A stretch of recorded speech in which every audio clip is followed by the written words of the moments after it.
안녕하세요. 의료기기 글로벌 임상시험 전략 강의로 서울 아산병원 의료기기 중개임상시험지원센터에서 진행하는 강의를 맡게 된 K바이오솔루션 대표 강경윤 인사드립니다. 반갑습니다. 오늘 60분 강의를 통해서 의료기기 글로벌 임상시험 전략, 무엇보다 미국 FDA 임상시험 진행에 대해서 집중적으로 강의를 진행드리고요.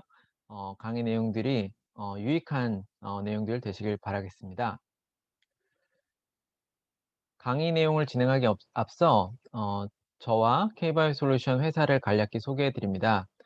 저는 미국의 다국적 기업 의료기기 제조사들에서 지난 14년간 의료기기 인허가 부장으로 일해왔습니다. 2007년부터 2014년 7년간은 미국 인디애나 쿡 메디컬의 연매출 3조 제조사의 인허가 팀장으로 7년간 팀을 이끌었고요. 그 이후로는 달라스, 텍사스로 이주를 해서 1년 동안 세인트 주드 메디컬 파킨슨병을 치료하는 DBS 디바이스 FDA PMA라고 하는 3등급 디바이스들을 다루는 미국 인허가 부서를 제가 1년 동안 이끌었습니다.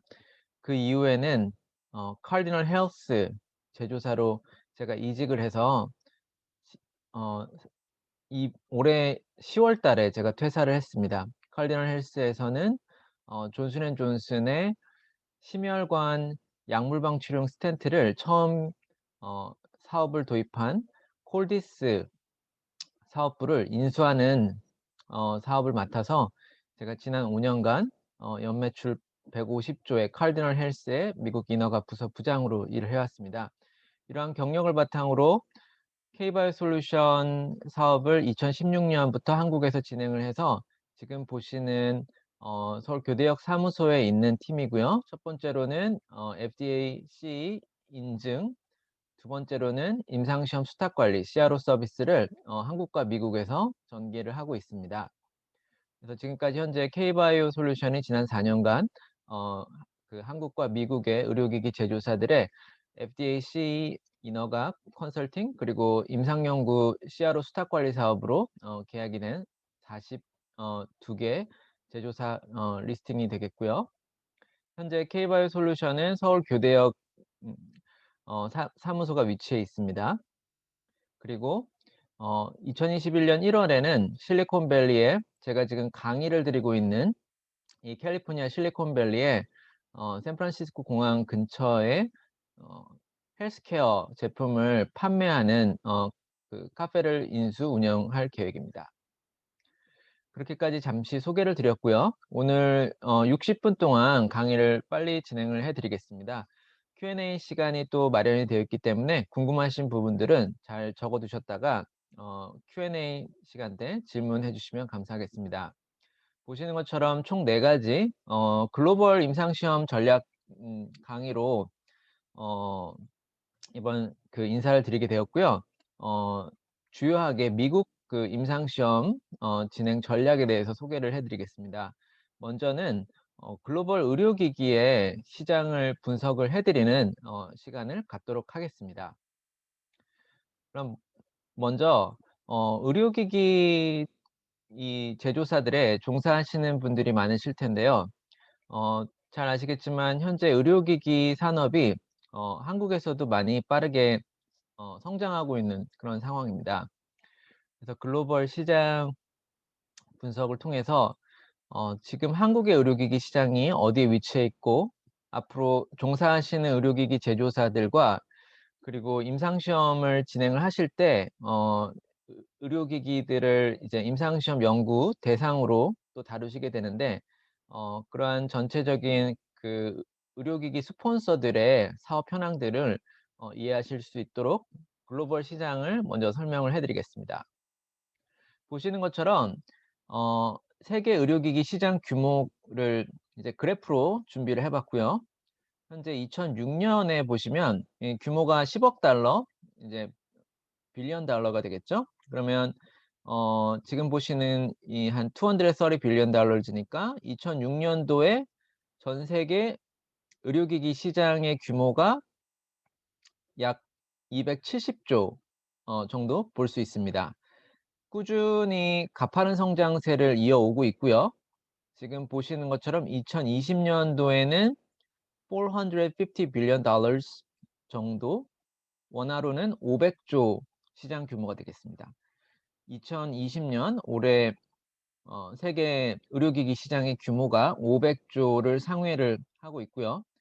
계속적으로 성장을 지속을 해서 2024년경에는 $600 billion 니까 이제 650조 정도, 네, 상당히 큰 폭으로 성장을 하고 있습니다. 그래서 보시는 것처럼 5에서 6%대 성장을 하고 있는 글로벌 의료기기 시장이고요. 아시는 것처럼 OECD에 가입되어 있는 전 세계 선진 국가들의 일반적인 경제 성장 속도는 GDP 경제 성장 속도는 2%대입니다.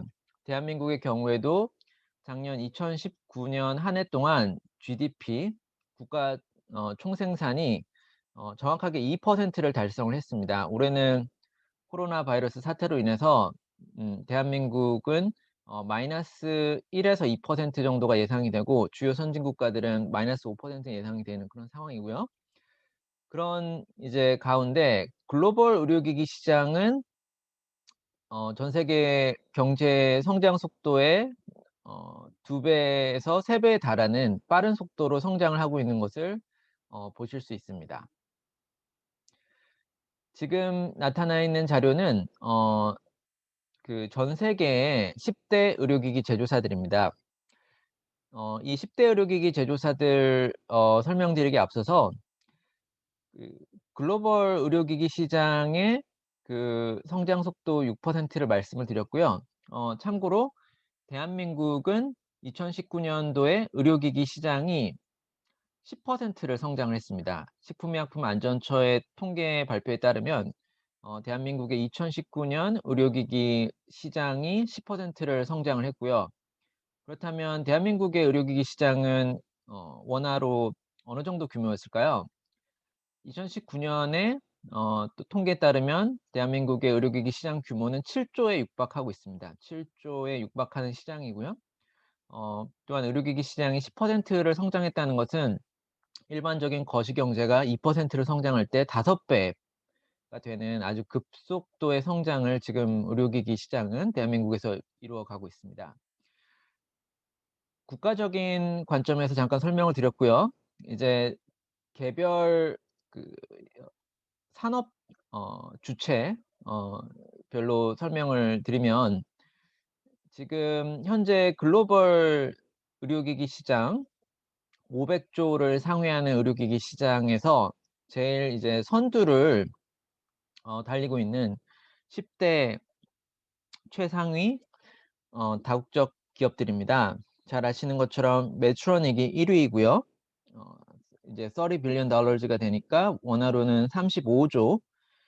35조이면 대한민국의 의료기기 시장이 작년 10% 성장을 해서 7조 원이었으니 이 메드트로닉이라는 기업 한 기업이 전 세계에 판매하는 의료기기의 총 액수가 대한민국에서 1년 동안 판매가 되고 있는 의료기기를 모두 합친 것의 5배 수준이라는 얘기입니다. 그래서 이 다국적 기업들이 얼마나 큰 시장에서 볼륨을 형성하고 있는지를 이제 아실 수 있으시고요. 그래서 보시는 것처럼 이제 10대에서 스트라이커는 이제 $13 billion, 제가 어 5년 동안 미국 회사에 재직했던 카디널 헬스는 $15 billion, 이렇게 지금 보실 수 있습니다. 그래서 상당히 이제 큰 규모를 이루고 있고요. 그래서 이제 이렇게 상위 10대 의료기기 다국적 기업들의 매출액이 전 세계 글로벌 의료기기 시장의 35%를 차지하고 있습니다. 상당히 큰 규모이고요. 그리고 11위, 그 상위 11위로부터 30위권까지의 제조사들이 25%를 차지하고 있고요. 그래서 결국은 상위 30대 의료기기 다국적 기업들이 전 세계 의료기기 시장 총 규모의 60%를 차지하고 있습니다. 상당히 편중된 그런 그 분포를 보실 수가 있고요. 그래서 어 글로벌 의료기기의 임상 시험들도 상당수의 프로젝트들이 이러한 그 상위권에 위치한 다국적 기업들에 의해서 진행되고 있는 것을 확인하실 수가 있습니다. 그래서 이러한 그 상위권 기업들의 매출액을 크게 차지하고 있는 이제 그 매출액들은 결국은 연구 개발 R&D로 진행이 되고요. 여기 R&D에는 역시 임상 시험 연구 클리니컬 이밸류에이션도 포함이 되어 있습니다. 보시는 것처럼 글로벌 의료기기 시장에 대한 판도를 잠시 설명을 해 드렸고요. 결국은 이러한 글로벌 의료기기 제조사로서 한국 의료기기 제조사들이 또한 성장을 할 수가 있고요. 그렇게 성장을 하기 위해서는 지금 제가 보여드리는 여러한 중요한 요소들을 골고루 갖춰야 되고, 이것 중에 이 제품의 의료기기의 기술의 연구 개발 및 임상시험, 그리고 어 인허가 진행이 핵심적인 의료기기 제조사의 글로벌 시장으로의 도약을 위한 요소들이 될 수 있겠습니다. 이상 글로벌 시장에 대해서 잠시 소개를 해 드렸고요. 앞으로는 미국에서 임상 시험을 전개하는 것에 대한 문의를 많이 받으셨을 겁니다. 제가 잠시 글로벌 시장을 소개해 드린 것처럼 한국 시장 잠시 말씀을 드렸는데요. 한국 의료기기 시장은 전 세계에서 어 현재 퍼센티지로는 1.7%를 차지를 하고 있습니다. 한국의 의료기기 시장 규모가 칠 7조 원을 이루고 있고요. 그리고 1.7%, 그래서 1.7%는 전 세계에서 9위, 랭크로는 9위를 차지하고 있습니다.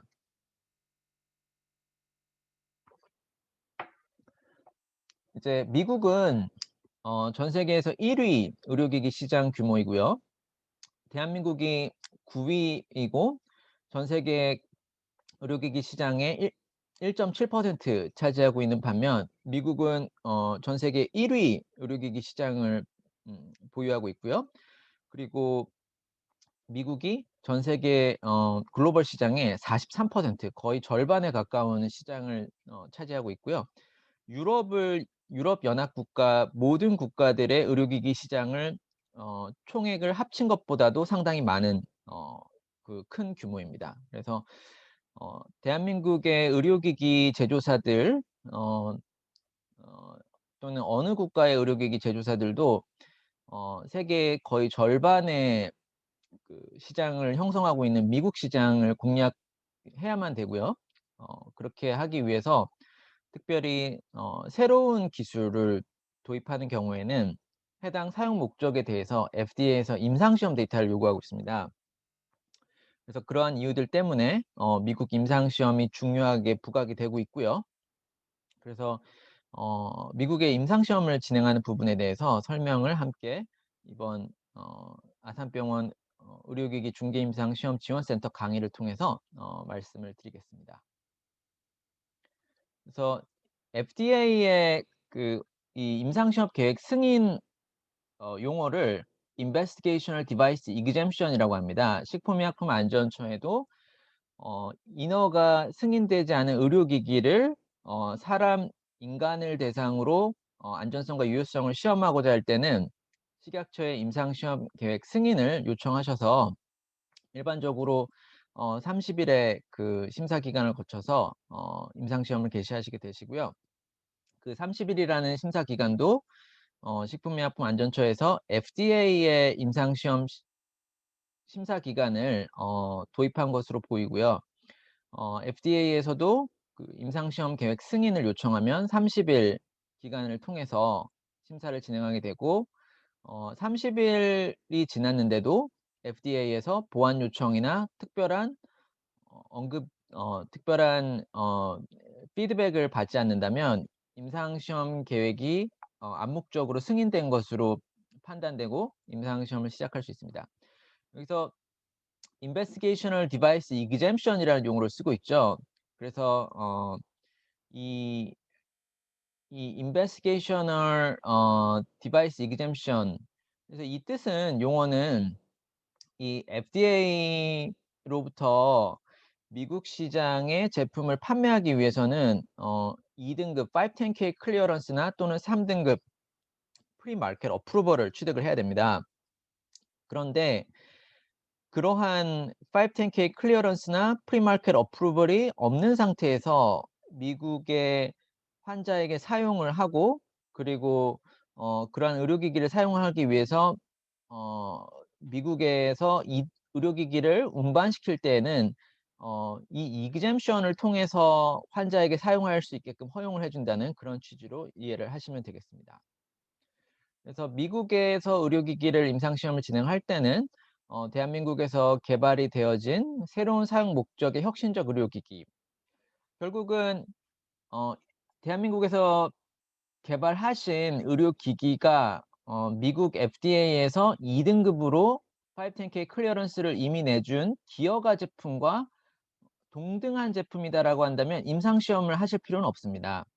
왜냐하면 그러한 제품은 미국 FDA에서 이미 510K 클리어런스를 내주었고, 미국 시장에서 환자들에게 사용됨으로써 안전성과 유효성에 대한 임상 데이터가 있기 때문에 굳이 또 새로운 임상 시험을 하지 않아도 되는 거고요. 다만 어 심혈관 또는 중추신경계 영구 이식되는 의료기기들로서 사람에게 주요한 위해를 끼칠 수 있는 대한민국 식품의약품안전처의 주로 4 등급 의료기기에 해당되는 의료기기들은 미국에서 임상시험이 필요가 됩니다.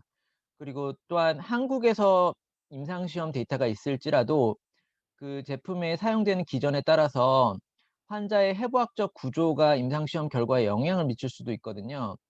예를 들어서 스텐트 제품들의 경우에는 어 그 대한민국 그 한국인과 미국인의 이 해부학적 구조가 그 크기가 사이즈가 차이가 있을 수 있기 때문에 또 미국인에게 이제 임상을 진행을 해야 되는 거고요.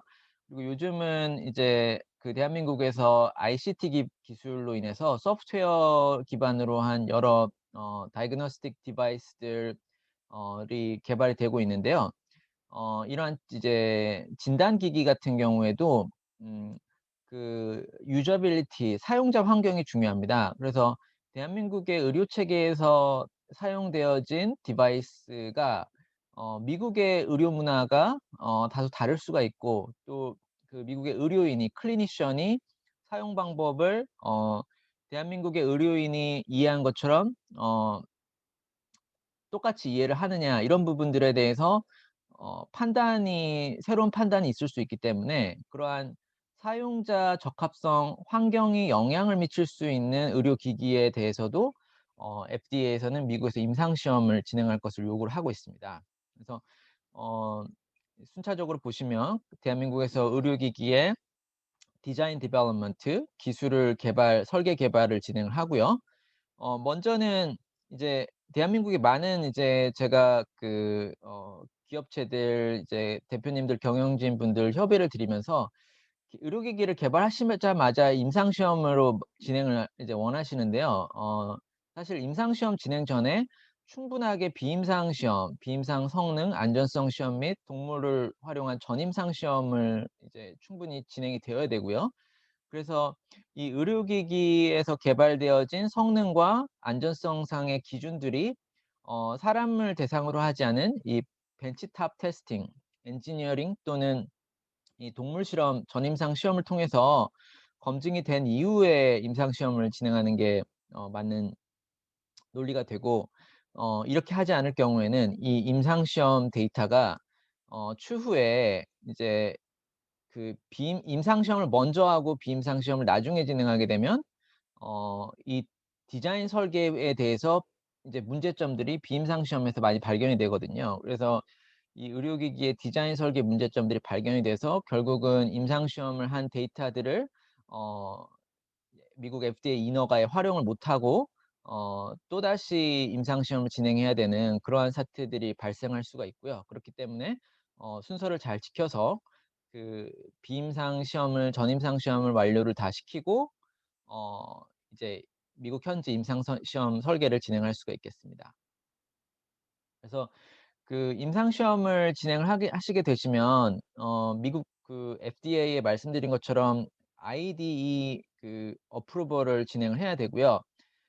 여러 가지 그 고려 요소들이 있습니다. 우선은 이제 제조사 스폰서로서는 비용적인 요소를 고려해야 되고요. 제가 지금 스탠포드 병원이나 이제 미국의 매사추세츠 제너럴 하스피털이나 임상 시험들을 이제 그 미국의 대학병원 교수님들과 설계하고 진행을 이제 하고 있는데요. 미국 대학병원의 임상시험 비용이 한국의 임상시험 비용보다 높은 수준인 건 사실이고요. 그리고 이제 미국의 임상시험을 비용을 책정하는 게 이제 결국은 미국 임상시험 실시기관, 병원에 지급해야 될 비용들이 있고 또 미국의 CRO에 지급해야 될 비용 이렇게 두 가지를 크게 나눌 수 있고요. 임상시험 실시 기간에 대한 비용은 이제 그 미국의 교수님의 이제 샐러리가 예를 들어서 뭐 스탠포드 대학의 경우에 어 이제 4억 이라고 한다면 만약에 그분이 1년 동안에 50%의 시간을 이 의료기기 임상 시험에 쏟아야 된다면 그 그렇게 되면 이제 2 억이 되죠. 거기에다가 이제 할증을 붙여서 스탠포드 대학에 이제 돌려주는 그거는 이제 교수님에게 참여하는 부분만 이제 적용을 시킨 거고요. 그 외 여러 가지 내용들을 포함시켜서 임상 시험 실시 기간에 비용을 지급을 하게 됩니다. 비용적인 부분을 잠깐 말씀을 드렸고요. 그리고 미국의 임상 시험을 진행하기 전에 제일 중요한 거는 이 FDA 프리서미션을 진행을 하는 겁니다. 이제 요즘 그 뉴스에 많은 한국의 바이오 제약 기업들이 이제 글로벌 임상 시험, 특히 이제 미국에서 임상 시험을 진행한다는 뉴스를 많이 이제 들으실 겁니다. 그러한 이제 FDA에서 임상 시험 계획에 대한 승인이 소식이 들려올 때마다 해당 상장 회사의 유가증권 주가가 오르기도 하는데요. 그런데 결국은 또 임상 시험 데이터가 그 인허가에서 요구하는 그런 기준이 데이터가 충분하게 나오지 않는 사례들도 있습니다. 그래서 단순하게 FDA에서 그 ID를 승인해 주는 것만이 중요한 게 아니라 본질적으로 그 임상 시험의 토대가 근본적인 임상 시험 설계가 FDA 인허가 기준에 적합한지를 먼저 검토해 보는 게 중요합니다. 어 한국에서도 식품의약품안전처에서 임상시험 계획 승인을 내려줄 때는 아시는 것처럼 대상 환자의 안전성을 위주로 승인을 내줍니다. 그리고 의료기기 또는 이제 제약이 임상시험을 많이 하죠. 제약의 경우에 이제 이후에 중앙약심위에서 품목 허가를 진행을 하게 되는데요. 그때는 유효성 데이터를 많이 보게 됩니다. 그래서 결국은 처음에 FDA나 식품의약품안전처에서 그 임상시험 계획을 승인을 내려주는 기준과 그 데이터를 가지고 그 이후에 진행해야 될 인허가 때 적용되는 기준이 다르기 때문에 임상시험 계획이 FDA ID가 승인되었다는 것만으로 향후에 그 데이터가 인허가를 뒷받침해 줄 수 있다는 보장은 되지 않습니다. 그래서 안전성뿐만 아니라 유효성 설계 기준들이 FDA가 인허가 때 그 수긍할 수 있는 그런 기준들인지 먼저 확인할 수 있는 절차입니다. 그래서 이 프리서미션이라는 절차는 일단 FDA는 비용 지급을 안 하고요. 그리고 이 프리서미션은 IDE 프리서미션을 진행을 합니다. 그런 경우에는 이 해당되는 의료기기에 대해서 인허가 510K를 접수할 때 비등한 아주 상당히 상세한 이 의료기기의 기준과 스펙과 원재료와 도면과 사용 설명과 작동 원리들을 어 충분히 그 설명하고 있는 자료들과 함께 임상시험 프로토콜 계획 설계서를 FDA에 제출을 같이 하시게 되고요. 그래서 이제 표방하는 사용 목적으로 해당 의료기기를 FDA에서 인허가를 취득하기 위해서 지금 현재 제안한 임상시험 계획서가 FDA가 보기에 적절하고 합리적으로 설계가 되어 있는지를 먼저 FDA와 직접 컨펌하는 미팅이 되겠고요. 미팅이라고 하는데 일반적으로는 1 시간 텔레컨퍼런스 FDA와의 미팅이 됩니다. 제가 지금 현재도 프리서미션을 올해도 지금 한 5 개를 FDA와 진행을 하고 있고 지난주에도 FDA 부서와 미팅을 했습니다. 그래서 종류가 3 가지가 있는데요. 어 FDA로부터만 그 written feedback 그러니까 문서화된 서류로 이 프로토콜에 대한 피드백을 받는 방식이 있고요. 두 번째가 제일 많이 사용하는데 FDA와 written feedback도 받고 1 시간에 전화 그 미팅을 이제 그 화상은 아니고 예 유선으로 전화 미팅을 하는 겁니다. 그래서 그렇게 되면은 예를 들어서 이제 분과에 따라서 어 그 이제 gastroenterology 뭐 소화기 내과인 경우에는 그 패널에 해당 심사 부서에 한 5 명에서 7명 정도의 FDA 전체 팀이 와서 같이 전화로 미팅을 하게 됩니다. 많은 경우에 그 FDA 팀은 요즘은 한 어 7 명이 참여한다고 하면 적어도 2 명에서 3 명은 의사들입니다. FDA도 의사들이 많아서. 그렇게 전문가들이 이제 FDA에서 참여를 해서 FDA 피드백을 주게 됩니다. 지금 현재 코로나 때문에 운영은 안 되고 있지만 코로나 지나간 이후에 다시 재개될 것으로 보이는 대면 미팅도 있습니다. 그 1 시간에 화 전화 미팅을 통해서 FDA와 임상시험 설계 계획서를 컨펌 받는 미팅을 하는 것을 직접 FDA를 이제 방문을 하는 거고요. FDA는 미국 동부의 메릴랜드주의 실버 스프링이라는 도시에 있습니다. 그래서 이제 하는데 사실 주로 미국이 이제 주가 넓 크 이제 미국이 워낙에 이제 넓고 거리가 있다 보니 미국에 있는 보통 다국적 기업들 그 FDA 직접 찾아가는 경우는 드물고요. 대부분은 이제 유선 미팅으로 진행을 합니다. 사실 뭐 직접 찾아가서 미팅을 하는 것과 유선으로 1 시간 동안 하는 것이나 1 시간 대면 미팅도 짧은 시간이잖아요. 그런데 이제 한국 제조사들 경우에는 직접 오는 것을 이렇게 선호하시는 분들도 계시더라고요. 이렇게 어떤 신뢰를 주기 위해서. 그렇지만 지금 현재 코로나에서는 운영은 안 되고 이제 그런 상황입니다. 그래서 이 프리서미션을 접수를 하면 보통 2 달에서 3달 정도 시점에 제가 말씀드린 이 1 시간 그 미팅을 할 수가 있고 그 미팅을 하기 바로 며칠 전에 이제 FDA에서 리튼 피드백을 줘서 이 FDA IDE 그 어프로벌을 신청하기 전에 임상시험 계획 프로토콜에 대한 FDA 총체적인 피드백을 받고 진행을 하게 됩니다. 그러면 이제 아시다시피 중요한 것들이 1차 유성 평가 기준 이런 것들을 이제 피드백을 받고 진행하시게 되고요. 그래서 이제 그런 부분 말씀을 드리고 역시 마찬가지로 이 프라이머리 인베스티게이터 결국은 이제 미국의 PI 교수님의 선정이 또 중요하고요. 제가 한국과 미국의 다국가 임상을 그 설계를 했었는데 이 한국과 미국에서 그 다국가 임상으로 공동으로 진행되기 위해서 제일 중요한 게 역시 프로토콜이고 이 프로토콜이 어그 언어만 영문이고 국문이지 이게 단어가 다 동일해야 되는 겁니다. 그래서 나중에 이제 FDA에서 이제 영문이 있고 국문이 있잖아요. 그러면은 FDA에서 국문을 나중에 이제 오디트이 만약에 진행이 되면 국문 프로토콜을 요청해서 자체적으로 번역을 해서 이게 혹시 미국에서 진행되는 영문 프로토콜과 다른 게 없는지 그런 심사도 할 수 있기 때문에 아주 동일한 프로토콜이어야 하고요.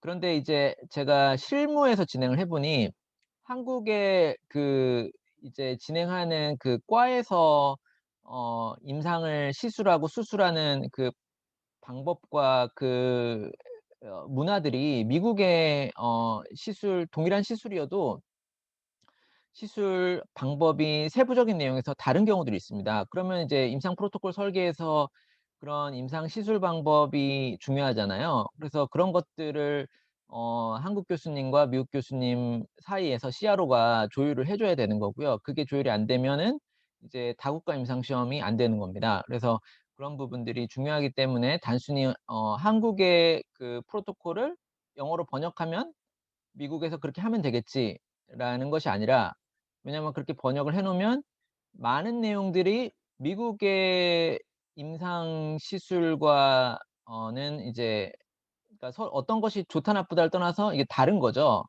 그러면 이제 그걸 어떻게 또 미국의 병원의 그 현재 실정에 맞게 그 시술 이제 환자 팔로업 기간도 다를 수도 있고, 이제 그런 것들을 이제 실무에서 잘 조율을 한 상태에서 프리 서미션을 들어가는 게 좋습니다.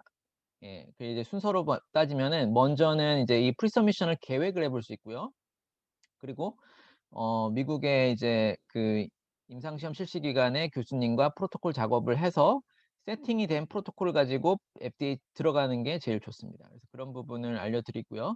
그리고 이제 프리 서미션이 끝나게 되면은 아시는 것처럼 역시 한국과 마찬가지로 미국 임상기업 기관에서 IRB를 진행을 하고요. 그래서 그 이후에 이제 페이퍼 CRF, ECRF를 준비를 하고 진행을 임상시험을 개시를 하게 됩니다. 그래서 지금 이제 설명드린 것처럼 먼저는 FDA IDE 프리서미션을 먼저 접수를 시키고, 그리고 나서 이제 FDA IDE 서미션에 대한 승인을 받고, 역시 30일 심사 기간을 거치고 보안 2달 정도 소요될 수 있고요. 그리고 이제 IRB를 서미션을 이제 진행을 하고요. ID를 하고 IRB를 하는 게 좋습니다. 그래야 IDE 승인된 프로토콜 가지고 IRB로 진행을 할 수 있고요. 그리고 이제 이게 진행이 되면서 페이퍼 CRF 또는 ECRF를 이제 증례 기록서를 준비를 하실 수가 있겠죠. 그리고 그 이후에 이제 IRB에서 보안들이 나오는 것들을 정리한 다음에 이제 임상시험 개시 미팅을 진행을 하고요. 여기서부터 이제 CRO의 역할들이 중요해져서 이제 한국에서 진행하는 임상시험 그 전개 방식과 크게는 뭐 비슷하게 이제 임상시험 모니터링을 진행을 하실 수 있습니다. 그래서 중요한 부분은 이 앞단에서 FDA IDE 프리서미션을 통해서 임상시험 계획 설계서를 FDA와 직접 조율해 보는 것이 중요하다는 거를 다시 말씀드리고요. 그래서 말씀드린 것처럼 이제 이 미국 임상시험에서의 CRO의 역할, CRO의 특별히 한국과 미국의 공동 다국가 임상시험을 전개할 때에는 이 CRO의 역할 중에서 이제 먼저는 그 미국 임상시험 실시 기간에 연구 책임자 교수님과 한국의 연구 책임자 교수님 간의 이견이 있을 수 있다. 그 이견들을 이제 여러 미팅들을 통해서 그 프로토콜 내용들을 서로가 이제 합의된 프로토콜이 될 수 있도록 조율시키는 게 이제 중요하고요. 거기서 이제 제일 중요한 게 1차 유성 평가 기준, 2차 유성 평가 기준, 그리고 그 환자 인클루전 크라이테리아, 익스클루전 크라이테리아, 참여, 선정, 배제 기준, 그리고 이 프라이머리 이밸류에이션 1차 유성 평가 기준을 어떻게 평가할지, 그리고 또한 이제 연구 가설, 그러면 시험군과 대조군이 있으면 시험군과 대조군의 그 결과를 얼마나 차이를 줄지, 예, 그것도 이제 중요한 부분입니다. 같은 시술 방법이고 같은 적응증이라고 하더라도 그 임상시험 결과가 한국 병원과 미국 병원에서 다를 수가 있거든요. 그 이제 한국 의사 선생님들이 어 뭐 이제 이 손 어 이 젓가락 그런 이제 사용을 통한 한국 사람들의 문화를 통해서 더 이런 이제 세밀한 디테일을 요구하는 그런 시술에서 더 결과가 잘 나오실 수도 있고요. 그런 것들이 이제 미용 성형에서도 좋은 결과가 나오는 것처럼, 이제 미국의 경우에는 어떤 임상 시험 장비나 기기들이 이제 새로 승인된 장비들을 더 보유할 수도 있는데, 이제 이러한 차이들이 있기 때문에 결과가 꼭 한국과 미국에서 동일하게 나온다고 할 수가 없습니다. 그러면 이제 그 한국과 미국에서 임상 시험을 공동으로 진행을 하게 되면 결국은 나중에 에버리지와 민을 도출을 하시잖아요, 그 통계 데이터를 통해서. 그래서 그것이 이제 도출된 그 통계값이 유효성 평가 기준을 통해서 시험군과 대조군의 어 우월성 비교 또는 비열등성 비교에서 어떠한 기준을 설정을 해야 되는데, 그 기준을 결국은 한국의 임상시험 결과와 미국의 임상시험 결과를 둘 다를 아우를 수 있는 그 기준으로 설계를 해야 되기 때문에 그 부분에 있어서 상당한 고민이 필요하고, 예, 준비가 필요합니다. 그래서 그런 역할들을 이제 CRO에서 중간에 이제 진행을 하게 되는 역할들이 되겠습니다. 이제 거기까지 임상시험 전략을 설명을 드렸고요. 어 쪼끔 더 디테일로 들어가서 FDA IDE 규정을 더 상세히 알려드리겠습니다. 이 IDE 승인은 지금 여기 다이어그램에 보시는 것처럼 이렇게 크게 보실 수가 있습니다, 과정을. 이제 FDA가 지금 설명하고 있는 그런 과정이고요. 그래서 의료기기의 임상시험. 의료기기 임상시험은 전 크게는 FDA의 ID를 그 임상시험 계획 사전 승인을 요구하는 어 제 제품과 not exempt죠. 면제가 안 된 거니까 exempt 제품이 있습니다. 대한민국의 경우에도 체외 진단 의료기기의 다수가 식품의약품안전처에서 사전 임상시험 계획 승인 없이 진행할 수 있도록 허락을 해 주고 그 인정을 해 주고 있죠. 그래서 미국에서는 이제 이것의 기준을 체외 진단기다 아니다가 아니라 significant risk device냐 또는 not significant risk device냐 NSR device냐 이렇게 나눕니다. 그래서 환자에게 어떤 그 위해도를 끼칠 수 있는 의료기기들은 FDA의 사전 그 승인을 받은 제품이 아니냐면 임상시험 계획 승인 IDE 심사를 진행을 해야 되는 거고요. 만약에 이게 이제 환자에게 위해도를 그 이제 끼치는 것이 낮은 제품이다라고 하면은 FDA IDE 승인 없이 이제 그 임상시험 실시 기관 미국 병원의 IRB 승인만으로 진행이 가능한 겁니다. 그래서 이 부분을 이제 이해를 하실 수가 있고요. 그래서 이 부분에 대해서는 FDA의 별도의 그 significant risk와 non-significant risk에 대한 가이던스가 있습니다. 그 가이던스 문서를 보시면 뒤편에 이제 첨부 문서에 예시로 어떠한 의료기기들이 NSR에 해당이 되는지, 그래서 그 해당되는 의료기기의 경우에는 FDA의 IDE 승인 없이 진행을 할 수 있다라는 내용이고요. 그래서 이제 FDA의 승인을 받고 진행하는 이제 임상시험이 이제 IDE가 되고, FDA 승인을 거치지 않고 NSR 디바이스이기 때문에 IRB 승인만으로 진행되는 의료기기를 Abbreviated ID 제품 임상이라고 나누게 됩니다. 그래서 지금 잠시 알려드렸고요. 그리고 여기 표에는 이제 ID와 IND, 여기는 이제 의료기기가 아니라 제약 제품을 임상시험 계획 승인을 받는 겁니다. Investigational New Drug이 되고요. 여기는 Investigational Device Exemption.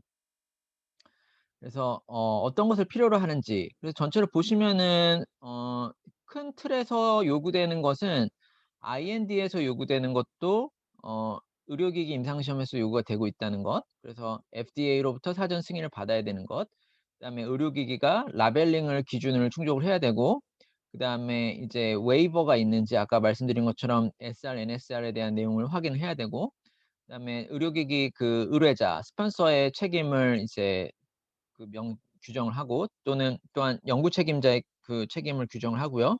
그다음에 연구 책임자를 적절한 그 선정 과정을 통해서 선정을 해야 되고, 또한 이제 CRO와 같은 적절한 모니터링이 진행돼야 되고, 그다음에 시행 전에 FDA 승인뿐만 아니라 IRB의 승인을 받아야, 임상시험 윤리위원회의 승인을 받아야 된다는 점들입니다. 그래서 지금 보시는 거는 이제 그 clinicaltrials.gov이라고 미국의 임상시험을 진행할 때는 이 clinicaltrials.gov에 등록을 하고 이제 진행을 하시게 되고요. 이제 아주 소규모 임상인 경우에는 그 clinicaltrials.gov에 등록을 안 하고 진행이 되는 경우들도 있는데요. 네, 어쨌든 등록되어진 이제 임상시험, 의료기기 임상시험의 건수가 2000년만 해도 사실 손에 꼽을 정도의 62개였는데, 지금 2015년, 5년 전이죠. 1,500개.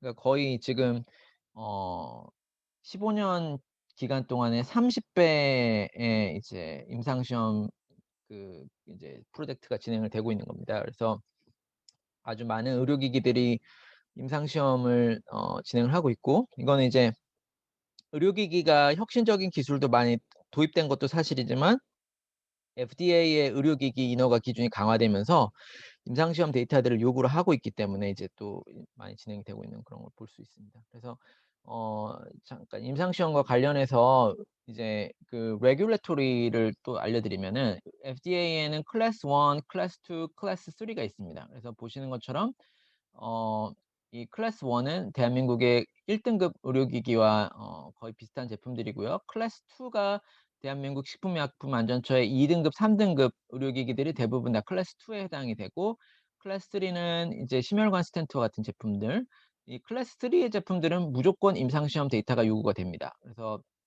상당히 이제 그 대규모 임상시험이어야 하고요. 반드시 무작위 배정을 거친 randomized control trial로 RCT로 진행이 되어야 합니다. 그래서 이 클래스 3의 경우에는 PMA로 이 임상시험을 이제 이 인허가 심사를 진행하면서 이 PMA 승인을 위해서 진행을 하게 되는 겁니다. 여기 이제 이 클래스 2는 510K. 일반적으로 2 등급 의료기기 제품들의 경우에는 대부분의 경우에 임상시험 데이터가 필요치 않습니다. 기존의 FDA가 승인해 준 기어가 제품과의 그 비임상 안전성, 생물학적 안전성 시험이 되죠, 대부분의. 비임상 안전성 시험, 그리고 성능 시험을 통해서 또는 전임상 동물 시험까지를 통해서 어 해당 FDA가 이미 기여가를 해준 의료기기와 동등성을 비교하는 심사를 진행을 하는 겁니다. 사실 이 FDA 이제 임상시험 데이터까지 요구가 안 되는 부분이긴 하지만 FDA가 비임상의 성능 시험을 아주 까다롭게 요구하고 있기 때문에 이제 한국의 기업들, 의료기기 제조사들이 아주 이제 어려움을 겪고 있는 부분입니다. 그래서 특별히 이제 그 이 2 등급 시험 심사 절차에서는 대부분은 임상시험 데이터가 요구가 안 되지만 비임상 시험이 이제 성능 시험에서 아주 엄격하게 요구가 되고 있다는 점, 이제 한국의 제조사들이 준비해야 될 부분이고요. 그리고 510K 경우는 이제 기여가 제품 프레디케이트이 있어야 되는데, 만약에 이제 제품을 새로 개발을 했는데 사용 목적이 동일하고 작용 원리가 동등한 FDA 기여가 제품을 찾지는 못하는데, 그럼에도 불구하고 일반적인 3 등급 의료기기보다 어 안전성 면에서 그렇게 위해도를 끼치지 않는 제품들. 예를 들어 소프트웨어, 요즘 앱으로 개발된 많은 이제 치료용 목적의 의료기기들이 있어서 이제 정신과 질환이나 이제 그런 제품들은 인체에 영구적으로 이식되는 의료기기들보다 당연히 위해도가 상당히 낮다고 할 수 있겠죠. 하지만 소프트웨어로 새로운 기술로 개발되었기 때문에 기존의 FDA가 승인해 준 기여 제품은 없는 거죠. 그런 경우에는 이 디노보를 통해서 진행해 볼 수 있습니다. 그렇지만 이제 여기에는 이미 FDA가 승인해 준 기여가 제품군은 없기 때문에 임상시험 데이터가 역시 필요한 겁니다. 그래서 이렇게 임상시험 데이터가 필요한 군을 보실 수가 있고요.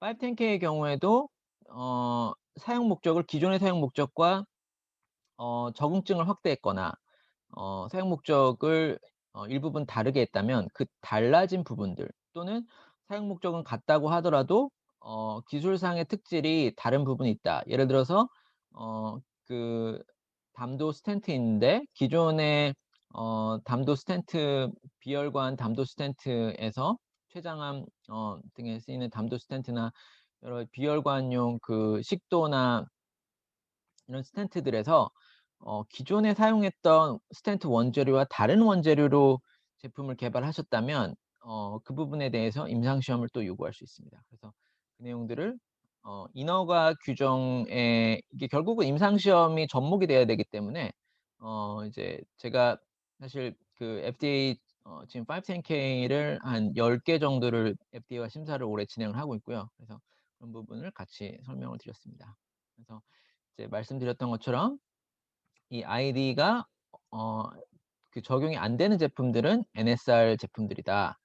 제품들은 IRB만으로 진행이 가능한데, 이제 SR 제품들의 경우에는 FDA ID 승인을 받아야 되고, FDA 승인은 이제 그 승인을 이제 반려시킬 수가 있고요. 30일 심사 기간을 통해서 이제 보완 요청들이 나오겠죠.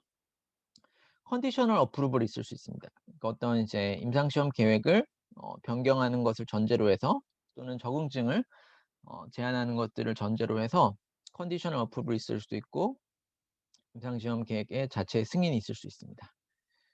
거기까지 설명을 드리고요. 그래서 임상시험의 이제 의료기기와 관련해서 그 FDA 규정에 따라 FDA가 지금 이제 나누고 있는 임상시험 의료기기의 임상시험 체계입니다. 그래서 먼저는 feasibility study가 있죠.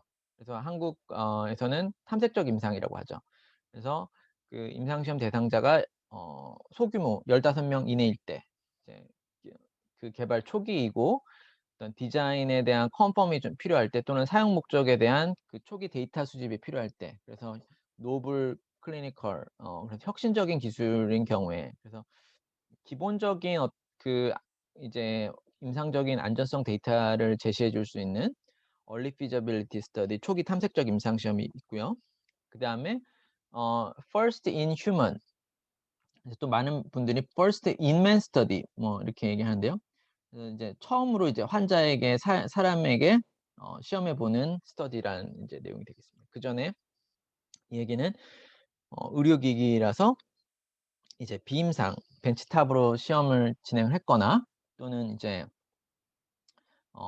그 동물 실험을 진행했다는 얘기죠. 지금 이제 트래디셔널 피저빌리티 스터디가 있고요.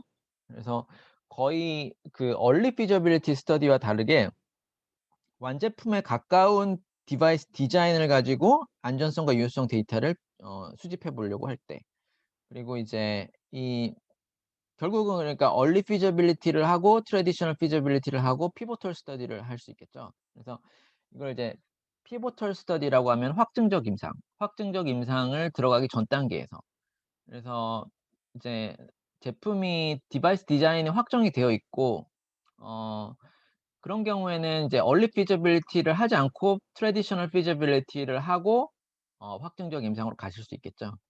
그리고 이제 확증적 임상은 이제 말 그대로 FDA에서 그 인허가 승인을 위해서 임상시험 데이터를 요구할 때는 이 확증적 임상 데이터가 필요합니다.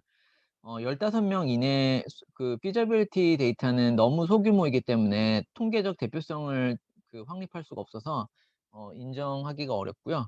그래서 이 피보털 스터디는 이제 결국은 1차 유성 평가 기준을 바탕으로 해서 이제 아시는 것처럼 이 파워 캘큘레이션으로 통계학적 대표성을 띠는 그 환자 수를 이제 규정을 해서 그 환자 수를 통해서 안전성과 유효성을 진행을 하는 것이고 탐색적 임상과 그 확증적 임상의 제일 큰 차이 중에 하나가 탐색적 임상은 1차 유성 평가 기준을 그 명시적으로 수치적으로 설정하지 않고 탐색적으로 데이터를 수집하는 차원이라고 한다면 확증적 임상에서는 연구 가설을 1차 유성 평가 기준을 명확하게 수치상으로 그 확정을 해 놓고 진행을 하는 부분들입니다.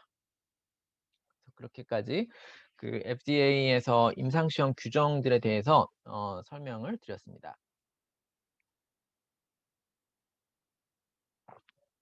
네, 정해진 60분이어서 제가 좀 말씀을 빨리 드리면서 준비한 자료들을 다 커버를 하기 위해서 좀 빨리 진행을 하고 있고요. 이제 마지막 그 임상시험에서 타임라인을 좀 알려드리겠습니다. 그 글로벌 임상시험 전략에 대해서 오늘 60분 말씀을 드리기로 했는데요.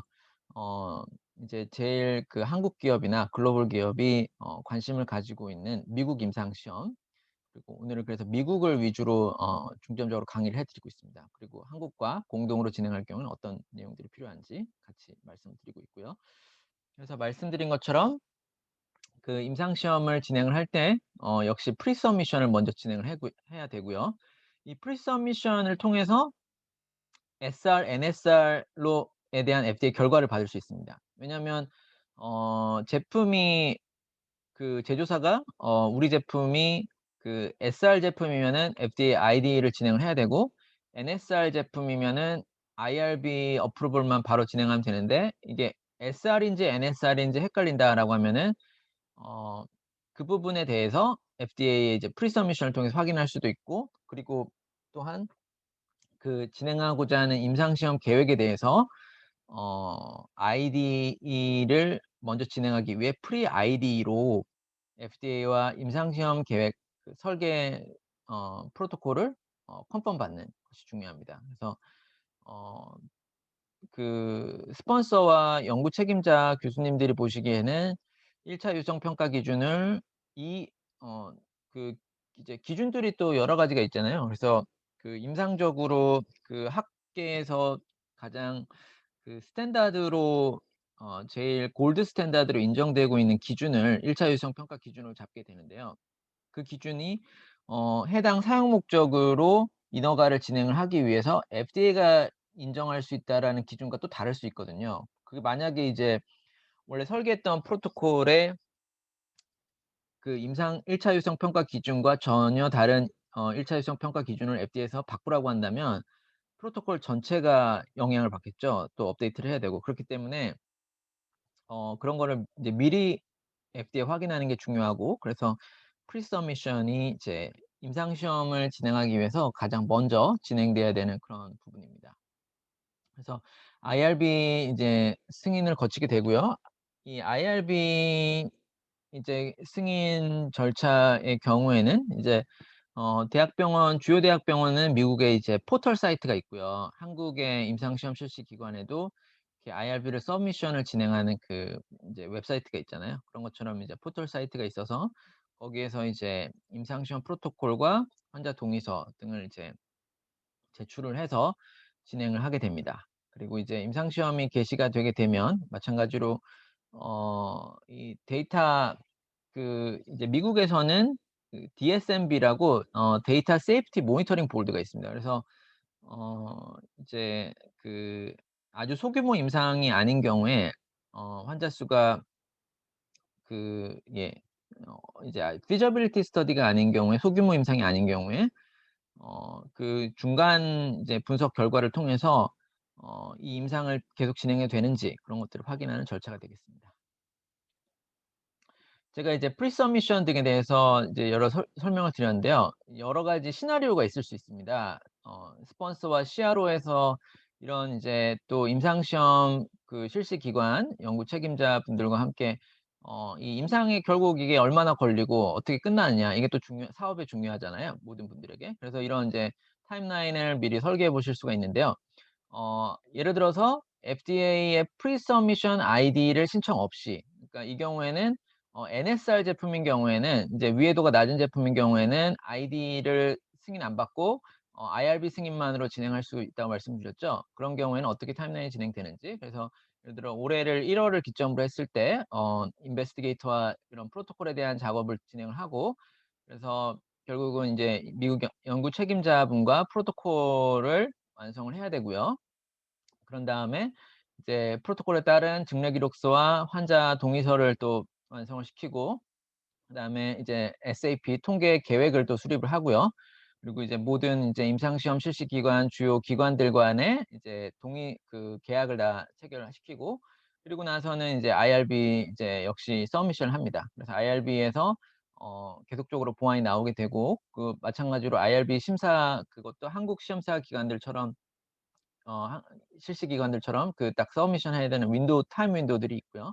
그래서 이제 승인을 받고 임상 시험을 이제 진행을 할 수 있는 그런 전개라고 보실 수 있습니다.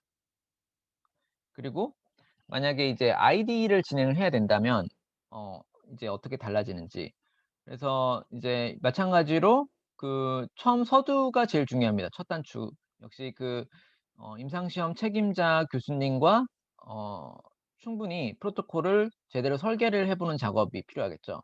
단순히 한국에서 준비된 이제 프로토콜을 영문 번역해서 FDA로 가져가는 게 아니라, 그게 이제 미국 진행을 해야 될 실시 기관에서 실무적으로 어 평가 기준이나 평가 방법이 이제 안 맞을 수도 있기 때문에, 그런 것들을 실무적인 임상시험 프로토콜 설계를 정확하게 하기 위해서 이 교수님과 여러 번의 이제 논의를 거쳐서 미국 에서 진행할 수 있는 프로토콜로 먼저 세팅을 한 다음에 이제 FDA 접수를 해야 됩니다. 그래서 아까 말씀드렸던 부분들은 이제 같이 진행을 해볼 수가 있고요. 그래서 FDA 이제 ID를 이제 서미션을 진행해야 되니까, 이런 경우에는 그 SR 제품이겠죠. Significant Risk Device는 이제 FDA로부터 심사를 먼저 받아야 됩니다. 이 경우에는 어 역시 그 식약처와 마찬가지로 30 일의 승인 기간을 거치게 되고요. 30일 이제 주로는 보안들이 나오기 때문에 보안 요청하는 시간까지를 또 포함할 필요가 있습니다. 그래서 이제 FDA로부터 IDE 승인을 받게 되면, 그리고 나서 이제 그 받은 이제 프로토콜을 가지고 IRB에 접수를 하시겠죠. 물론 이제 FDA에 IDE 서미션을 하면서 시간이 급하다면 IRB 서미션을 여기서 할 수도 있습니다. 그렇지만 이제 보통 IRB에서는 이게 이제 SR 제품 Significant Risk FDA ID를 필요로 하는 제품이다라고 한다면 그 포털 웹사이트에 FDA IDE 어프로브를 받았는지 그 질문이 있습니다. 그래서 어 IRB 심사위원들도 FDA IDE 어프로브를 먼저 받은 프로토콜을 이제 심사를 원하기 때문에 물론 어 기술적으로는 동시에 진행할 수가 있지만, 동시에 진행하면 FDA 이제 어프로벌이 나올 때까지 IRB 승인은 나오지는 않겠죠. 예. 그래서 그런 것처럼 이제 어 그 순차적으로 체계적으로 간다면 이제 FDA ID 승인 받고 IRB 서미션을 제출을 할 수가 있겠습니다. 그리고 이제 어 마지막으로 그 FDA에서 그 프리서미션을 이제 먼저 진행해 보고 싶다는 경우에는 이제 프리서미션을 항상 진행을 해 보는 거를 권고해 드리고요. feasibility study 같은 경우에는 굳이 프리서미션을 해야 될지 뭐 안 할 수도 있습니다. 왜냐면 어쨌든 탐색적 데이터를 축적하는 게 이제 중요한 거잖아요. 근데 이제 특별히 확증적 임상을 부작위 배정 그 임상을 진행할 때는 이제 또 대규모 임상이 되고, 그래서 임상에 이제 많은 투자가 들어가기 때문에 정확한 결과를 추후에 인허가 때 활용을 잘할 수 있는 결과를 도출하기 위해서 반드시 FDA 프리서미션을 진행을 하고, 그리고 IDE 어프로벌을 진행하는 게 중요합니다. 그래서 이 프리서미션을 진행을 할 때는 어 임상 시험에 있어서는 제일 첫 번째로 중요한 것은 마찬가지로 이 프로토콜의 이제 시놉시스에 제일 주요한 시놉시스에 해당되는 유효성 평가 기준과 환자의 그 선정 배제 기준, 그리고 임상 시험 팔로우업 하는 기간, 그리고 팔로우업 하는 방법, 모니터링하는 방법들, 이런 것들을 이제 FDA 컨펌 받을 수 있고요. 그리고 설명드렸던 것처럼 어 이 제품이 SR 제품인지 NSR 제품인지 FDA로부터 또 컨펌 받을 수 있습니다. 그거를 이제 프리서미션이라는 거는 그 어떤 모든 그 우리가 임상 시험을 미국에서 어떻게 해야 될지 모르겠으니 임상 시험 설계를 해 주십시오라는 어떤 이제 컨설팅 형태가 아니라, 이제 제조사 스폰서로서 모든 임상 시험 계획과 제조사로서 NSR이다라는 어떤 결정을 내리고 FDA로부터 동의하는지 이렇게 확답을 얻는 방식으로 물어보시면은, 동의를 안 한다라고 하면은 FDA에서 이제 자세한 내용을 설명을 해줄 겁니다. 그래서 이상 그 제한된 60분 시간 동안에 미국에서 임상 시험을 전개할 때 제일 주요한 고려 사항들에 대해서 초반부에는 그 의료기기의 글로벌 시장에 대해서 설명을 드리고, 그리고 미국 임상 시험을 계획하는 실무에서 어떤 부분들을 제일 주요하게 고려해야 되는지, 프리서미션이 중요하다는 점과, 그리고 미국과 한국의 임상 시험을 공동 전개할 때 이제 고려해야 될 부분들을 말씀을 드렸습니다. 그러면 이상 강의를 마치고요. 궁금하신 부분들은 Q&A 시간 때 또 설명을 드리겠습니다. 강의를 이상 강의를 마치겠습니다. 네, 감사합니다.